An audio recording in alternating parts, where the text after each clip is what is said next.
We have Spence Vaughn, president of the Sikeston Jaycees. The big old Bootheel Rodeo is coming up. Good morning, Spence. Good morning. How you doing?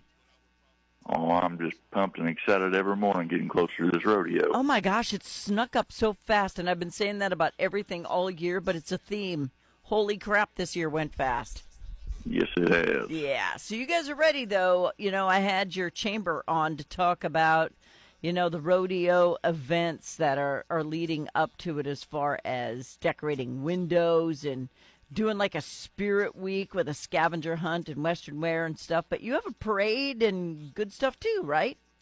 That's right. Yeah, we've got the rodeo parade coming up August 2nd. It'll be starting at 10 a.m. And then leading up to that, I don't know if they talked about the Cowboy Shuffle. Nope. But that'll be the same route as the parade. What is that? Beforehand at 9 a.m. What's a Cowboy Shuffle? It'll be like a 5K. Oh, okay. Yeah. But that'll be the same route as the parade, and that'll be what kind of kickstarts the parade. Okay, and you start at the kindergarten center, right?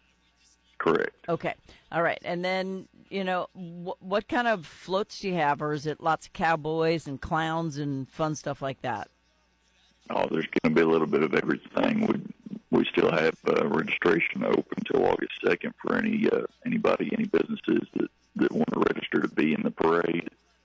And that's open to the public, anybody that wants to register for that. So that's awesome. There'll be a slew of all kinds of things you'll get to see.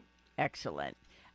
Your entertainment, a lot of people are like, I wonder how they choose who they're going to get. Do you know, how do you choose who your acts are going to be at the rodeo? Yes, so we've got a marketing team that we've hired that helps kind of select that. And it's, at the end of the day, our biggest goal is to donate money back into the community. And as you well know, the entertainment industry is so expensive. Yeah.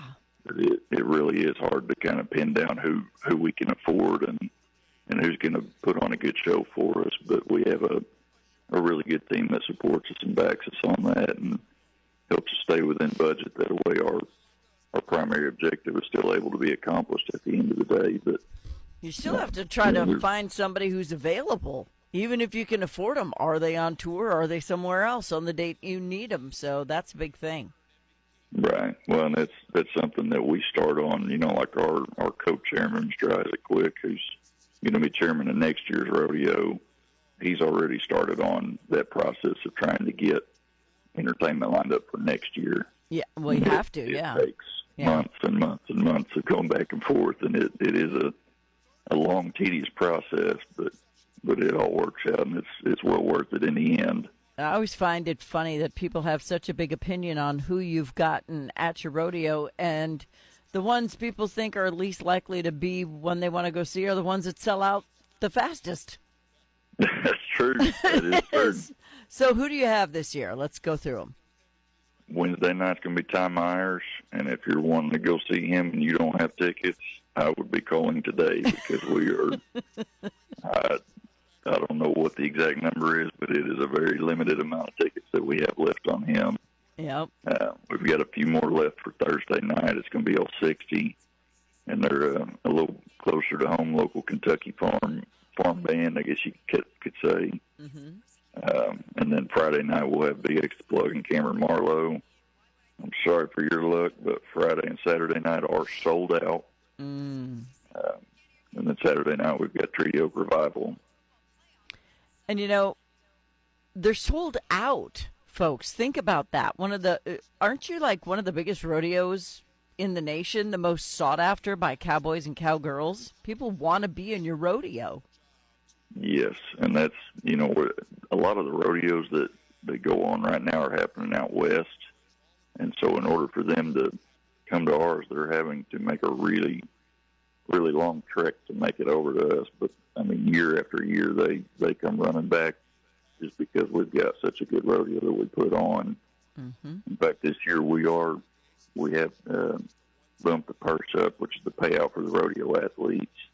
And we're going to be the second highest paying rodeo on the PRCA schedule that week. So that's so awesome. That's something we're really proud of. getting done this year. I'm so glad you said athletes, because these people seriously take some bumps and bruises. I always tell the story. I grew up with a bull rider, and I just thought he was the craziest person in the world to want to get on one of those things. You got to have a screw loose, but you know what? Thank God they do, because that's the most fun thing in the world to watch. Man versus beast, literally. It's crazy. And yes, it is. Those clowns have lost a marble or two as well. But I think they've lost all their marbles. Yeah, and oh, thank God for barrels and fences. They are so acrobatic, even at an upper age, the way that they move around. But it's more than just bull riding and bronc busting and barrel racing and all of the things we expect at a rodeo. It's just the whole process of it with Miss Rodeo, Sikeston, Miss Rodeo, Missouri. You turn a rodeo into a pageant, into a concert, and a full-out rodeo. Right. And we really try to get as many people involved. I know you'll hear we've got banners up everywhere with all the sponsor names, and you'll hear them calling out all the local community sponsors, and we'll have the fan of the night, and we really try to play into the crowd. But if it wasn't for our local companies and local organizations and patrons that show up, I mean, that's what we do all this for, because you've got a group of local JCs out here. None of us are getting paid. We're all volunteering to get all this work done. And, we do it for the patrons, for the revenue that we can bring into the community. And, it's all, we all band together for the same purpose, and that's to build the community up. Well, and as the JCs, I think you guys have a huge, huge population for a town the size of yours to put this together. You're very lucky. And your rodeo grounds are not just for the rodeo, but they're a big benefit to the city. So I know that the income that comes in is a huge boon to the economy, not just the hotel industry, but the restaurants. I mean, everybody benefits. Right.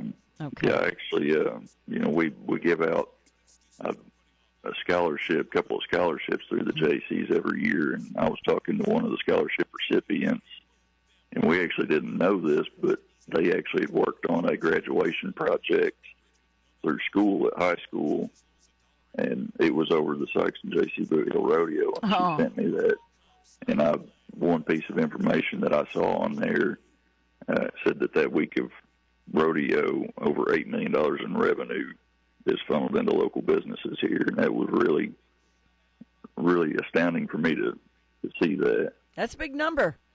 It is. Yeah. All right, so if people want tickets and they want to get in on anything that has to do with the rodeo, where do they go? Is there a website or a phone number? You need to call 800-455-BULL, or you can visit our website at sikestonrodeo.com, or you can go out to the rodeo grounds at the ticket office, and they can help you out with any other questions you may have. And you better hurry the heck up, because everything's almost gone. Spence Vaughn is president of the Sikeston Jaycees, and the Bootheel Rodeo coming up in August. It's almost here, folks. Thank you so much, Spence. Thank you. Have a good one.